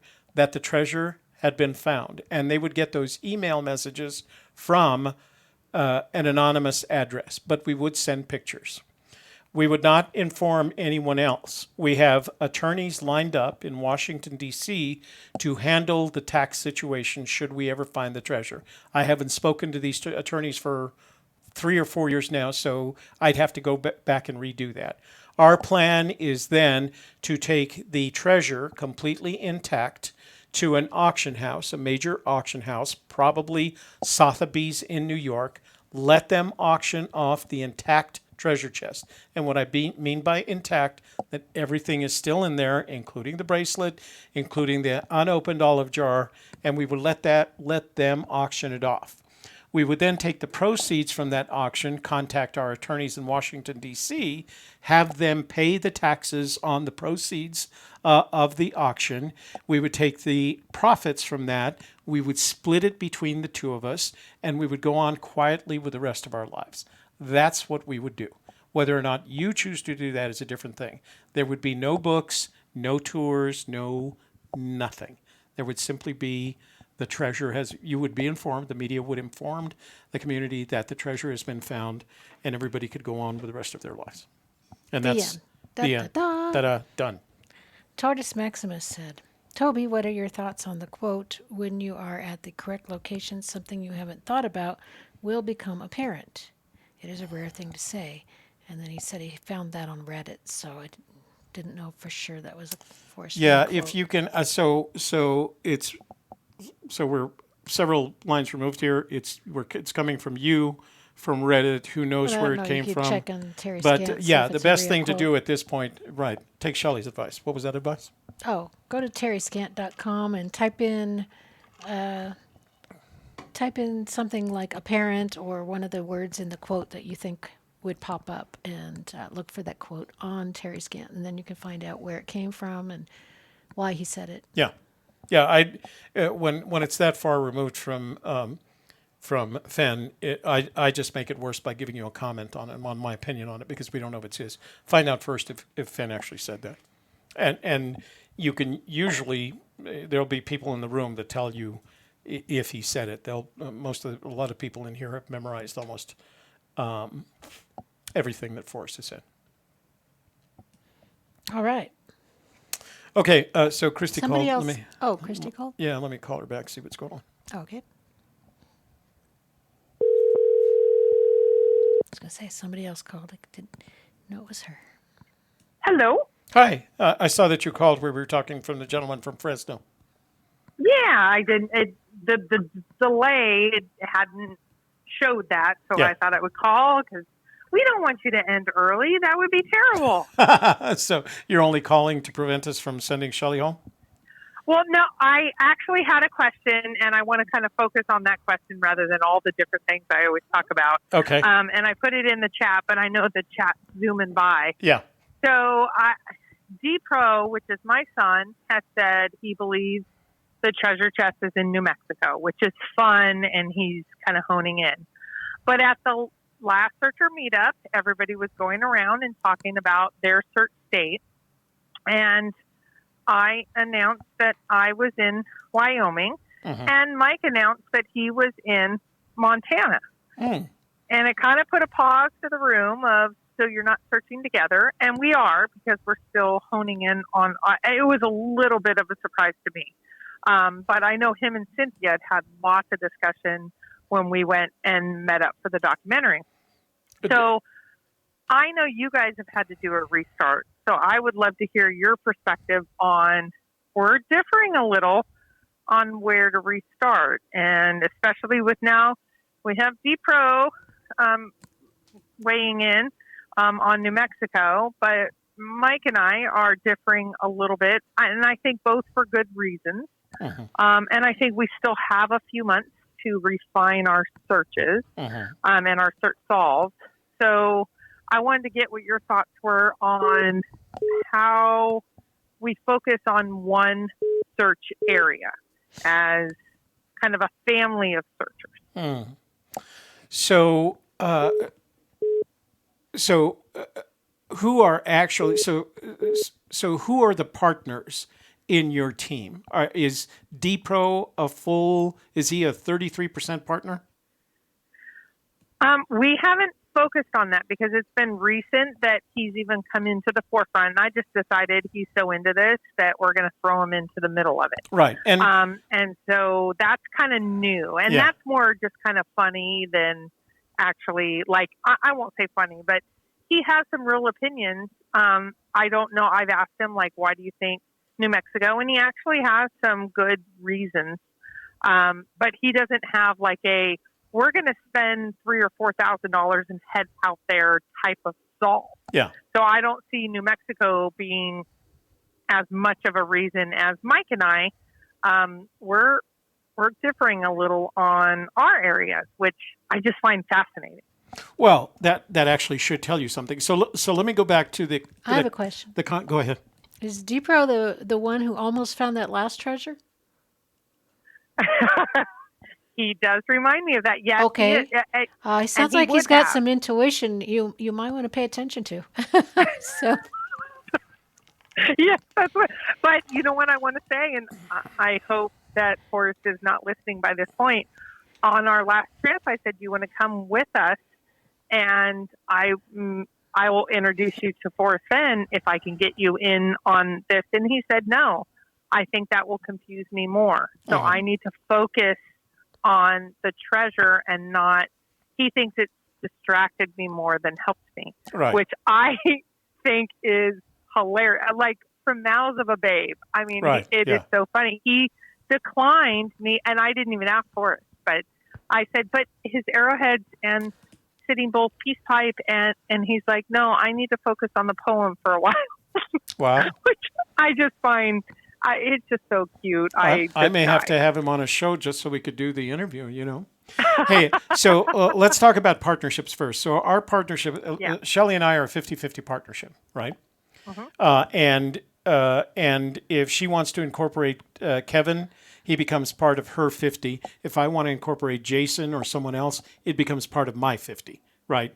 So the initial partnership, we see it as Shelley and Toby, 50-50, and I see the same way with Mike. So if D-Pro wants part of the action, unless he's funding everything, then he gets a share of your 50, right? Okay, that's like what you're entitled to. to. I like that. So that's the first thing. The second thing is, it is intriguing to me, well, at some point or the other, either you two have to resolve where you're focused, or you have to agree that you have to find out yourself. So I got this whole idea about being up in Montana, right? I would have invested, and that doesn't change the partnership. So I would have invested time and money in validating that theory up in Montana. And then I may have come back and said, my level of confidence is higher than 25%. It may be 50%, and at that point, I would convince the partnership to join me in the venture. I would never. So once a partnership is established, whoever finds the treasure, it's still a partnership. Yep, that's the approach we take.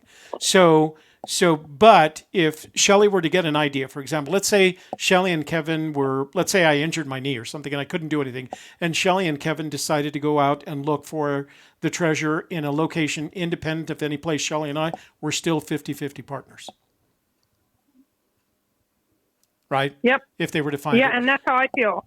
I mean, except for Cynthia decided once we had 3 or 4 hours of discussion, she's like, oh my gosh, Mike and I think so much alike. Is there any chance you want to partner up? And he's like, oh, I'm always up for partnering. And I went, no. I'm right here. And that's okay.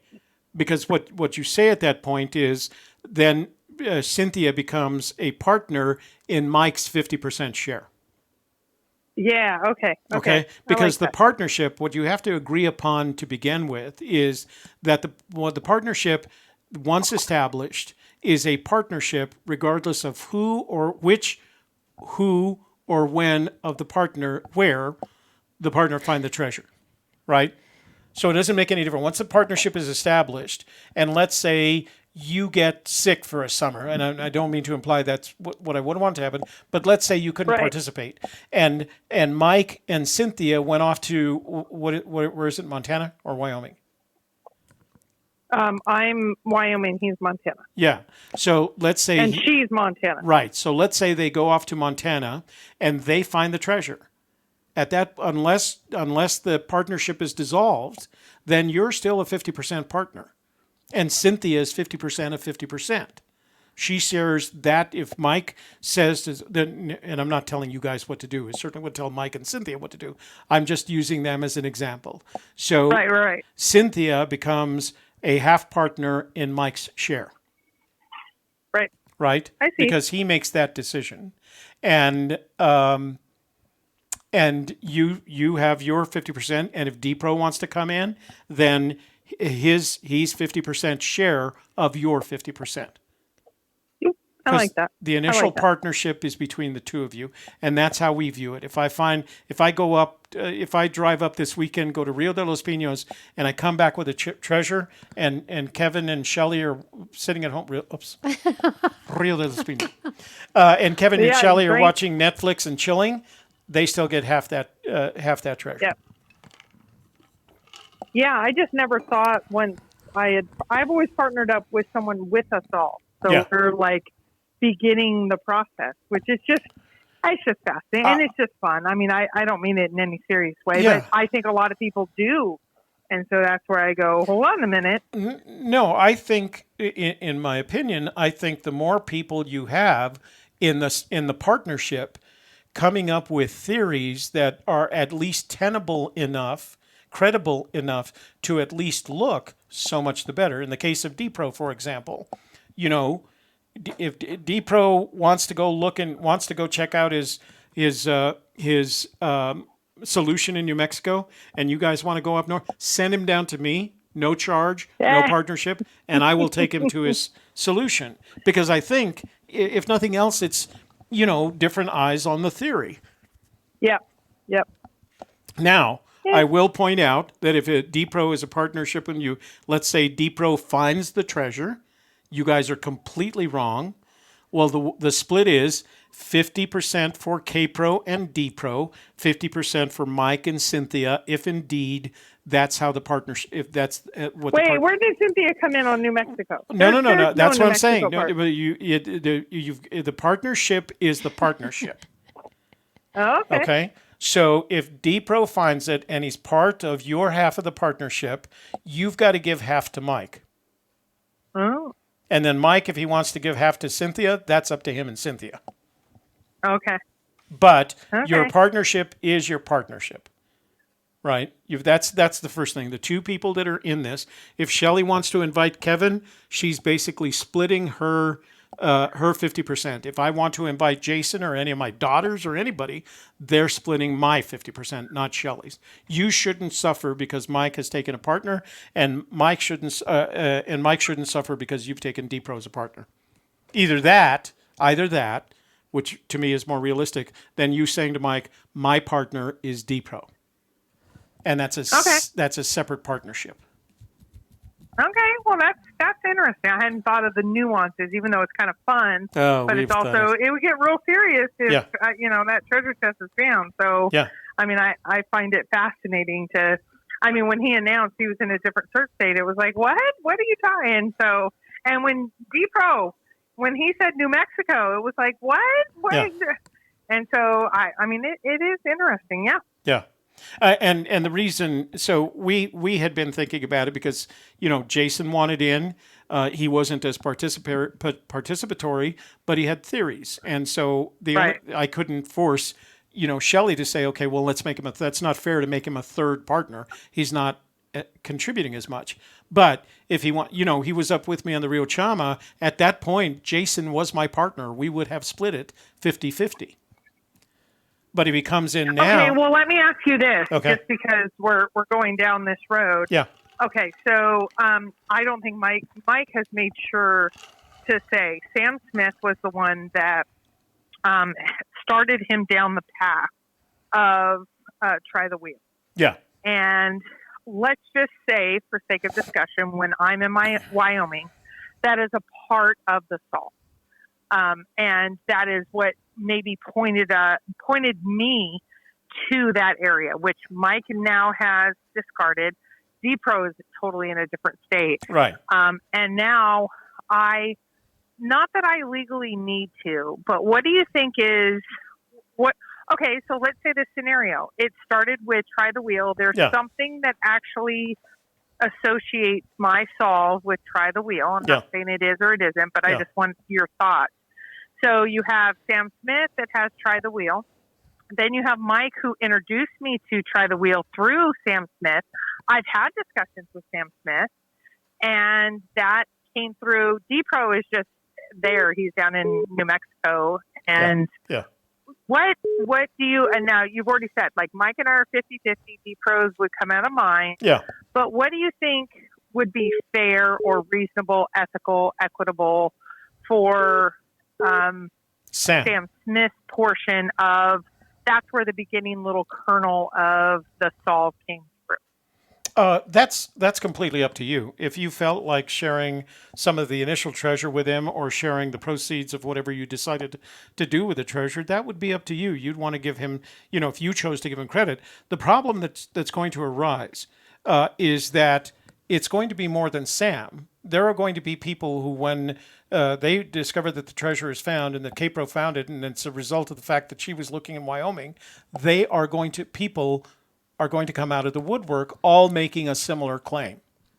Oh, absolutely. We already had somebody that said, try the wheel was mine. Yeah. It is not anyone else's. Yeah. And we're like, well, can you prove to us that it's before Sam Smith? Because Sam Smith is the one that we thought, oh, just you wait if you ever get it. And I just thought, Sam Smith, now you might have gotten it from Sam Smith, and now you think that but that's a whole, I think that's a whole different fascinating. And that's where I mean, what happened to Sassy with her, David Blaine hunt, I think is a fascinating one. But here's what I don't think legally as much as what is reasonable to make sure that, he is, I do believe if it came from that initial kernel, came from someone and he shared it. And I do think he should have something.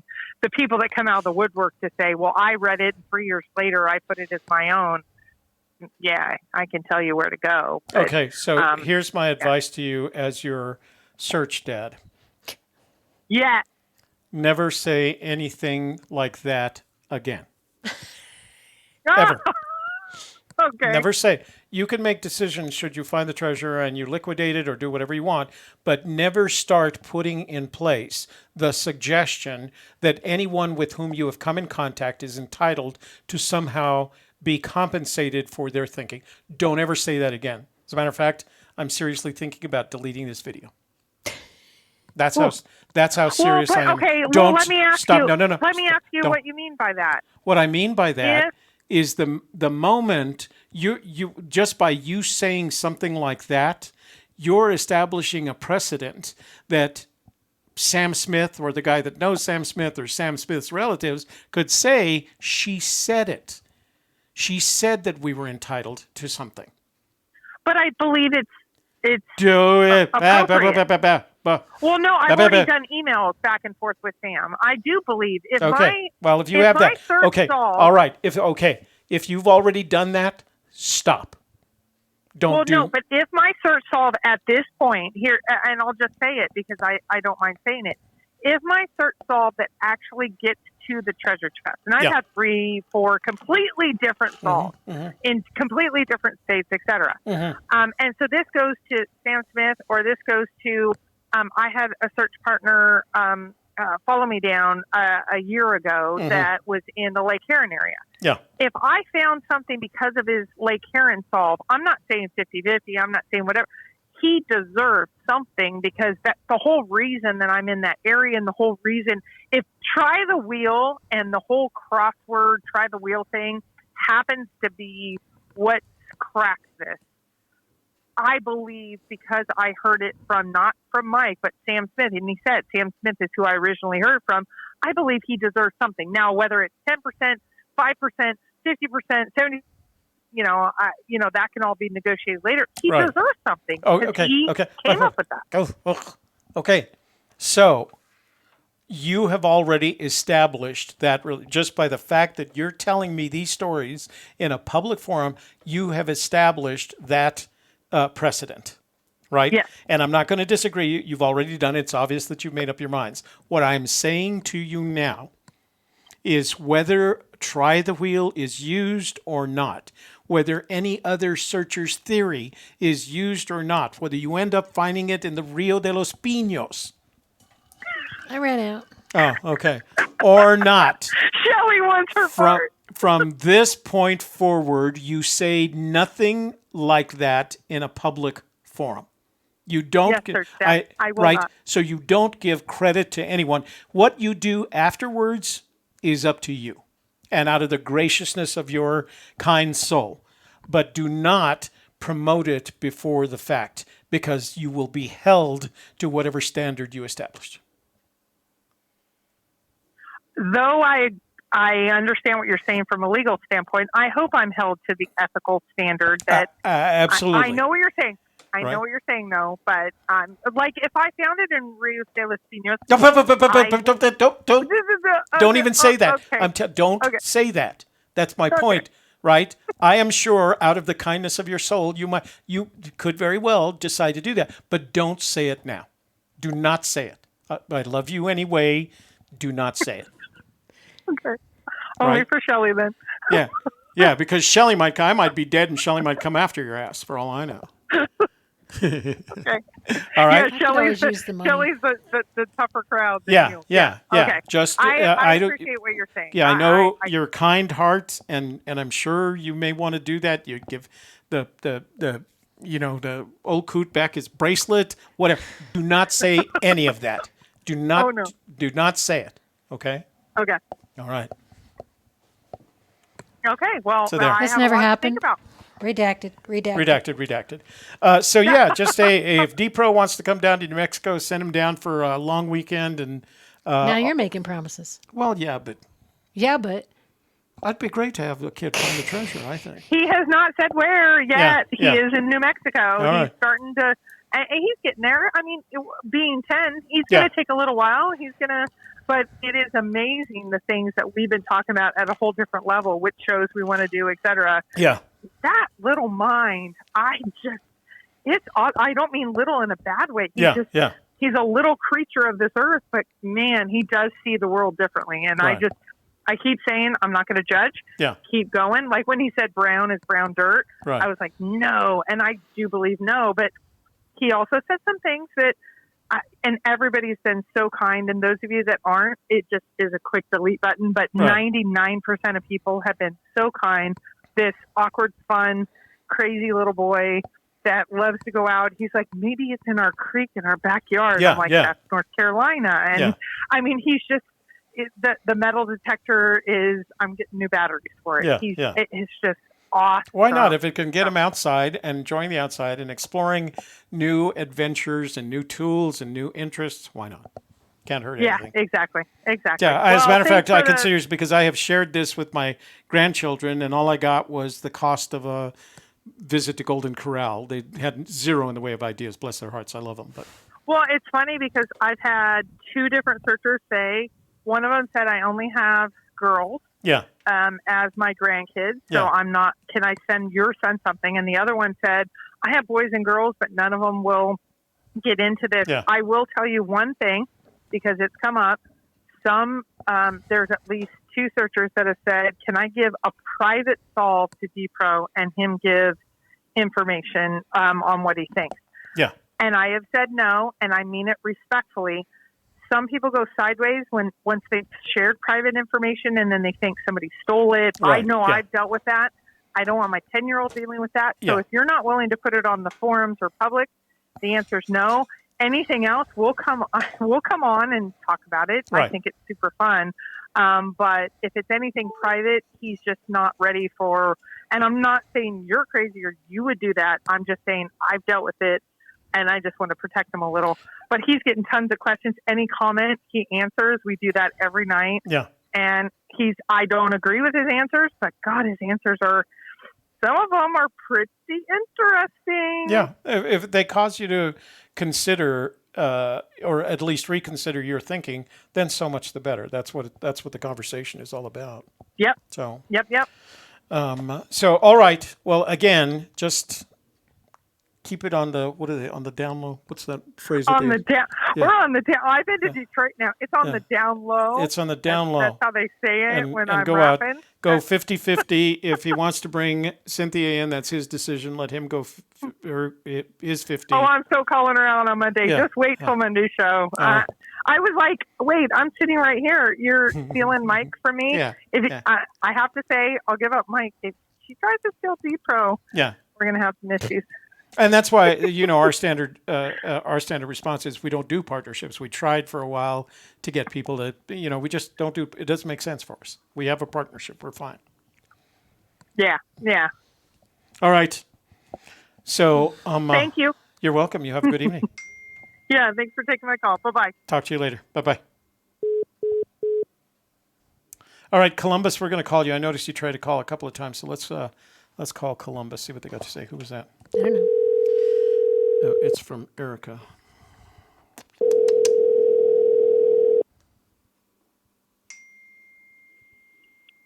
Yo, what's good? Hey, Columbus, it's Toby and Shelley from A Gypsy Kiss. We are returning your call. What's up? Yeah, hold on, I forgot what I was gonna say. Hold on. Okay, well, no worries. When you remember, if I you have have our like number. When you remember, you have our number. You can call back. All right, yeah, I'm gonna call you back. All right. You have a good evening. All right, you have a good one. Yep. Bye-bye. So Erica says, didn't make the cut. Dad, I gave that to you last year. No, she gave me the mini one last year. Yeah. Yeah. Okay. Trying to figure out what to buy the kids for Christmas. We're going to be talking about that on the softer side on Wednesday at 4 o'clock. If you're like, what do I get my special someone for Christmas? We're going to be talking about that. So Is that for the softer side? Yeah. Today we talked about achieving your dreams, 6 top tips. So check that out if you haven't seen it yet. So Columbus is off the line. Live. So phone lines are open. Let me see. Hey, Toby, I have a theory on okay, let's call 989. See what they've got. He's got a theory, he says, on where warm water's halt.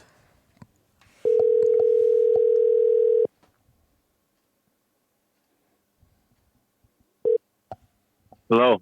Hey, it's Toby and Shelley from A Gypsy's Kiss. What's your name and what's your theory on where warm water's halt? Jeremy from Michigan. Oh, Jeremy! Yep, We've called talked last week. before. If you remembered, I was talking about the treasure location being in a painting. Yeah, yes. And I wondered if anyone had ever thought of the theory of where warm water's halt being the kids washing off their hands with the warm washcloth and waiting like a centipede to touch the painting.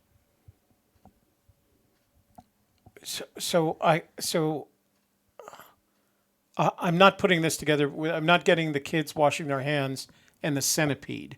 Is that all that stuff tied together, or is that 3 separate thoughts? Kind of, yeah. Like warm waters would be their fingers after they touch the. I assume the washcloth would be warm. Yeah. But then the second clue would be for Take It in the Canyon Down would be to dive in as the Osprey did. Mm-hmm. And generally speaking, without giving me your solution, where is this all going to take place? In what state is this? Are you going to implement this theory? Wyoming. So how do you get from that painting and kids washing their hands, which is, let's say, metaphorical, to someplace in Wyoming? I don't understand the relationship between what you're thinking in terms of what warm water salt is and how you get to a place in Wyoming. Is there a place in Wyoming called, and I'm just using that, I'm not being facetious, I'm just trying to use it as an example. So is there a place in Wyoming called Kids Fingers hot springs? Nope. I'm not Oh, doing okay. not anything really associated with that or anything. Oh, okay. All right. I don't think he comes out. He doesn't like name the painting or anything like that. I think that's kind of one of the things you have to figure out on your own. And I think stuff in the painting is said in his book throughout the whole book. So you mentioned that in the past. So Mhm. and I thought I understood the last time, but now I'm confused. If you look at the poem, and you look, let's say, specifically at the 9 clues between begin at where warm waters halt and look quickly down your quest to cease, are you suggesting that those metaphors are in one single painting or multiple paintings? I guess as of right now, I kind of think it's just one. One painting. Mm-hmm. And do you mind me asking who painted that painting? Honestly, I think that would narrow it down too much. Give it away too much. But you're in your own mind, you know which painting, you've already figured out which painting you're talking about. This is not. I believe so. You're not on a search for a painting that matches your theory. No. Oh, interesting. Wow. I think that I that's kind of how I started out, and I found something that I think he has seen, a lot. So I think it's related to that one, and I'm kind of just trying to figure out different ways of how, because there's so many different ways it seems like to make the clues connect to whatever you're trying to, prove. But that was just one of the theories that I kind of came up with that could lead you to that painting that I've really been stuck on. You mean you couldn't tell me? You know which you in your mind you know which painting you're talking about, but you'd prefer not to share that with me or anybody else for that matter. Is that correct? Yeah. All right. Well, that's I fair. wish I could. But No. I don't expect that it would be either fair or smart for you to do that at this point if you're still working out the theory. I think it's a damned interesting theory, considering that he was an art gallery owner, and although he wasn't a master painter, he certainly was a someone who understood the value of paintings. And he refers to, the Gilbert Stuart painting of George Washington, ties that to children in the book, as Shelley just pointed out. And so I think it's plausible. And if you can put something together, so much the better. I look forward to hearing more about it.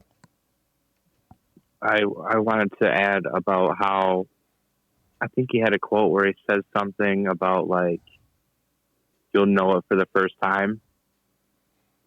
And I've always thought that it was maybe his favorite spot before, for years until he finally made it there. And maybe he's only been there a few times, but it's, one of those things where it's always been something to him that he wanted to go there.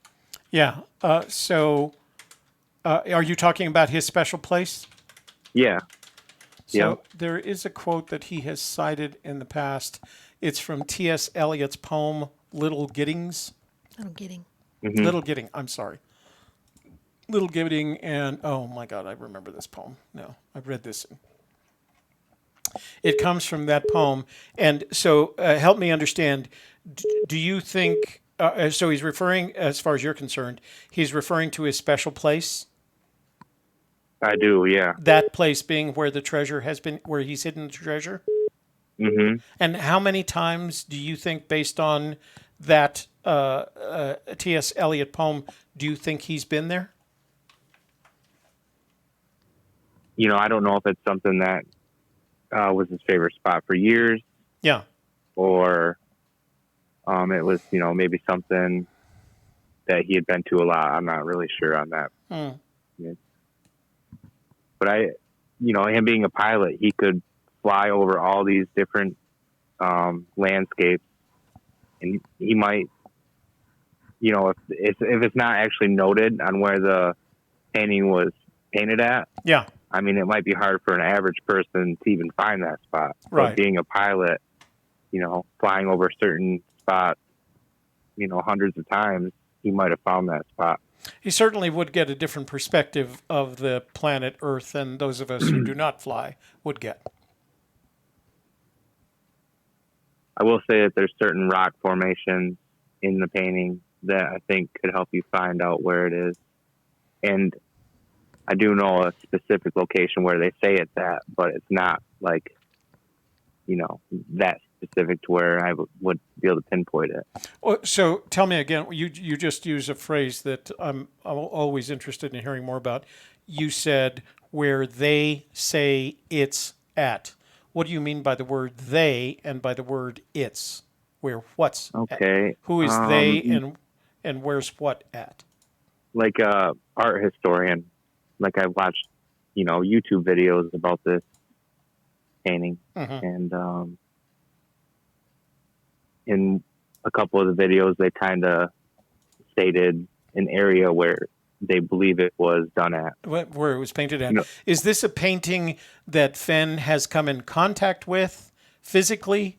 Would be within, would be in the same room with this painting? Or is this something that he might know about? Or is this something that this painting is something that Fenn was never aware in his life existed? He's never owned it, but definitely I would say he knows of it for sure. Do you think it passed through his hands at some point in time? Can you say that again? Do you think the painting passed through his hands? He was an art dealer after all. Could it have passed through his hands from someone from whom he bought it to someone to whom he sold it? No, I haven't found anything that indicates would say that he's ever owned it. No. All right. All right. Well, I think we've gone as far as we can for tonight on this topic, but keep working on it. And whenever you care to share more on the topic, let us know, and we'll have other people think about it as well. Okay. All right. Well, thanks for your time. My pleasure, Jeremy. You have a good evening, sir. You too. Thanks. Well, it's 3 minutes till 9. Yeah, I'm gonna turn them off right now. Okay. So that up. Whoop, whoop, whoop, whoop, whoop.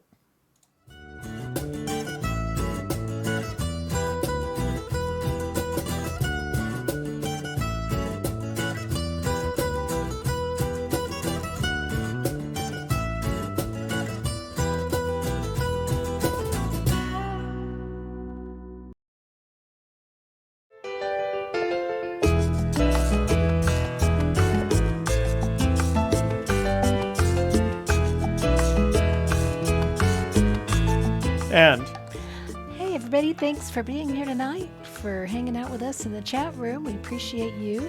And for A Gypsy's Kiss Friday Fenndango, I'm Shelley Carney.